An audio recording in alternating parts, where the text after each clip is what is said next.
Hi everyone, welcome to day 1 of After Effects animation. I'm Carly and I'm going to be covering each of the 5 days of our After Effects animation curriculum. So this is a basic introduction to After Effects, and before we even open After Effects, we're going to be going over exactly what it is and what it does. So After Effects is not for video editing like Premiere or graphic design. There are some other really awesome Adobe programs that specialize in those things. It's also not for frame-by-frame hand-drawn animation. After Effects is motion graphics. It's almost like animations that happen in PowerPoint, but a lot more complex and a lot more powerful. This is a good example of what After Effects is capable of. Obviously, after finishing this entire curriculum, the students and you probably won't be able to do everything that happens in this video. This is a very intense and a lot more of a complicated video, but we're going to be teaching the basics that kind of give the foundation for eventually being able to work in this kind of space. So we have the files at files.learnsoftware.org that you can go ahead and download. They're going to be under After Effects Animation Day 1. And when you open up After Effects, you can go ahead and click on this New Project button, and it will take you to a screen like this where you have the option to create a new composition. We're going to go ahead and click on New Composition. It's going to give us a window where we can edit our composition settings. So I'm going to go ahead and name this Example. And you'll see that we can also change the size of our document. So 1920 by 1080 is a pretty standard size, and we're going to leave it there. You can also change the frame rate, which is just how many frames per second we're going to be seeing things in this document. And then there's a couple of more things, but we're going to also see the duration here. You can go ahead and change that duration to 5 for this video. You can also change the background color if you want, but I'm just going to leave it as the default, and I'm going to go ahead and hit OK. And you'll see that it shows up with this black rectangle. That's going to be our composition. If you ever decide that you want to change something or it doesn't look the way you want, you can go back up to this composition menu at the top. And we're going to go back to composition settings, and that's going to bring us back to that window that we originally started with. You can go ahead and make any changes here and just go ahead and hit OK, and it'll bring you back to this After Effects screen. So the first thing we're going to talk about is the toolbar really quickly. So if you've ever used any other Adobe programs, this toolbar probably looks a little familiar, probably with some tools that you've never seen before, but with the basic setup of just a toolbar. So we've got our selection tool, and that's going to be what we use to click on anything. If we had objects in our composition, we're going to move those around with just our selection tool. We also have our hand tool, which allows you to kind of just pan around the document and move around. If you want to just quickly access that tool, you can go ahead and hit the space bar and just quickly use it to move around. And once you let go of the space bar, it goes back to whatever tool you're selected on. We also have our zoom tool. Our zoom tool allows you to just click and zoom into certain parts of our document. If you hold down Option or Alt on your keyboard, it'll allow you to zoom back out.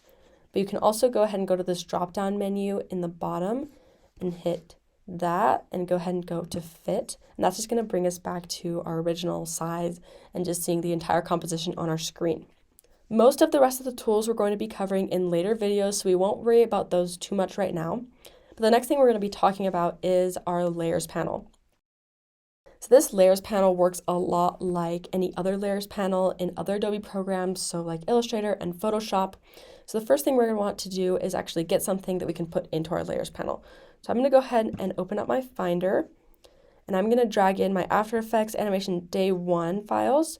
So you've got the skull, a smiley face, and a smiling face. I'm going to go ahead and click on all of those by holding Shift and drag those into this box here, and that'll put them into our composition, but they're not showing up on our actual document yet because we need to put them into our layers panel. So what I'm going to do is I'm just going to select one of those and click and drag it into the layers panel. Now it'll start showing up. So I'm going to go ahead and drag all of those in, and you'll see that I can move these around. I have all of the different objects showing up right now. So like in other layers panels, you can go in and change the visibility. So if I wanted to hide this face, you can go ahead and turn that on and off. I can do that for multiple layers, and if I wanted to change the ordering of them, I can just click and drag up or down as opposed to what I want.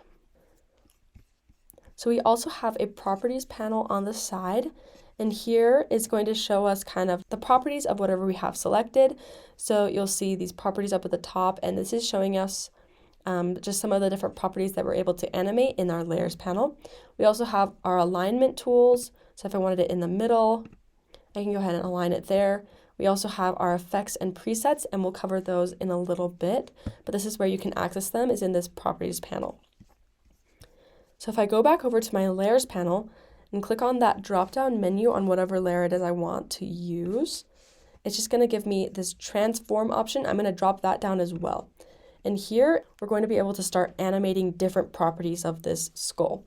So first we have our anchor point, and we're not going to cover that too much in this video. We're mainly going to talk about it in our next video for day 2. But this is a property that you can go ahead and animate. But the next thing is position. And so position, you can actually use the keyboard shortcut P, and it'll jump to just working with the position. And you can do that for a lot of these different options. So for scale, I'll hit S, and it'll jump me to that. For rotation, R, opacity is actually T. But if you wanted to quickly access those, you can go ahead and use the keyboard shortcuts. In our day 1 files, there is a PDF of our keyboard shortcuts. If you wanted to look at that, it'll tell you all of the different keyboard shortcuts that you can use to quickly navigate through After Effects. So let's say I wanted to move the position of this skull. I can just go in here to these blue numbers and sort of start clicking and dragging and moving them around. It's going to move the skull on my composition, and you'll see that as I move it. So this is going to be horizontal movements, and the next one is going to be vertical movements. So right now I'm not animating anything, I'm just moving it. I could go ahead and just move it with my selection tool if I wanted to, but if I wanted to be more precise, I could use my positioning numbers. Same works for scale, so I can go ahead and scale it up or scale it down in here.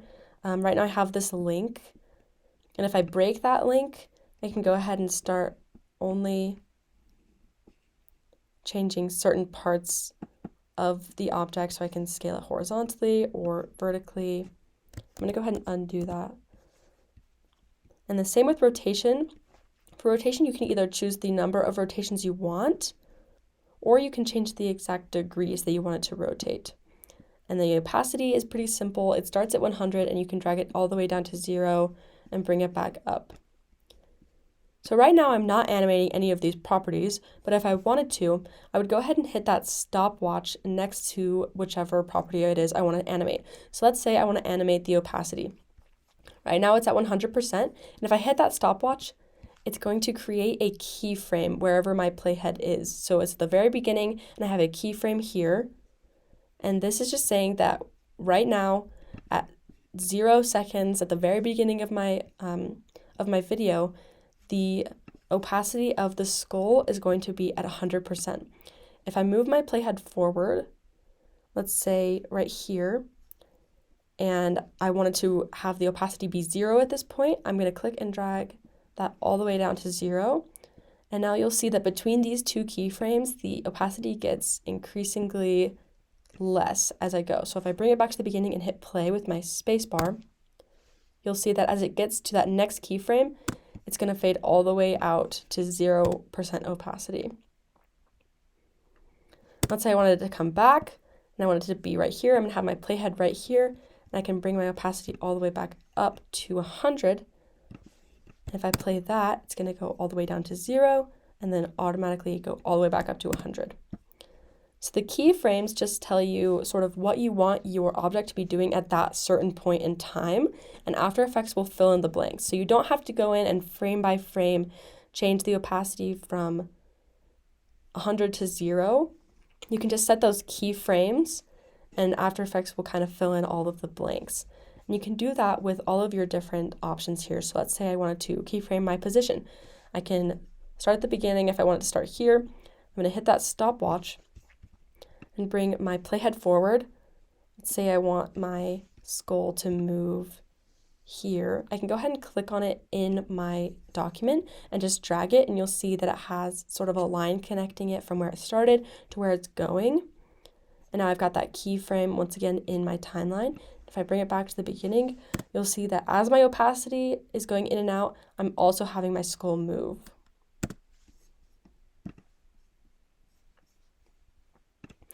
If you wanted to see all of the keyframes that are applied to one object, you can go ahead and click on it and hit U, and that's going to show us all the different keyframes that are being applied to this object. Right now we only have keyframes on position and opacity, so that's what it's showing us. Let's say you wanted to remove or move some of these keyframes. You can go ahead and just select them in your timeline, and to show you that they're selected, they'll be highlighted in blue, and I can move that, and that's going to change kind of how fast my object moves. So before it moved pretty slow, but now if I play it, it goes a lot faster because there's a lot less time in between the two keyframes. Let's say I wanted to just remove a keyframe altogether.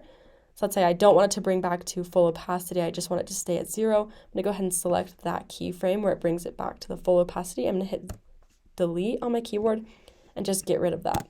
So now it's just going to move and go down to 0% opacity. But that is the basics of keyframing and just working with the layers panel. We also have some different menus up at the top. These will probably also look familiar if you've ever used an Adobe program before. But if you go to File, here's where you could start opening like a new project or just open an already created project. You can also save your document here. And this is just going to save as an Adobe After Effects project. So that way you could go ahead and open it again on a different computer if you wanted to continue working. We're going to cover exporting on a different day, so in a different one of these videos. But exporting and saving are different. So if you want to export, you go to File, Export, and once again, we'll continue talking about that in a later video. So that is the basics of kind of navigating After Effects, opening new projects, creating new compositions, using that layers panel, and just keyframing those basic properties of the objects. In our next video, we're going to be covering some more about keyframing. We're also going to be talking about anchor points, as well as parenting different layers to each other. Thanks for watching, and I'll see you in that next video.